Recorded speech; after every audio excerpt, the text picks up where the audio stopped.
il passante di Mestre che viene portato da tutti noi come esempio, però ci sono voluti 4 anni di passaggio di carte per iniziare i lavori.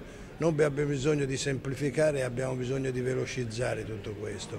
E siccome in questo momento la politica si è incattivita, è un po' difficile portare in Parlamento all'approvazione norme di questo tipo. Spero che si possa fra poco poter aprire un tavolo di consultazione tra maggioranza e opposizione e semplificare per far sì che le opere che vengano pensate si realizzino in tempi più brevi di quello che è accaduto fino ad oggi.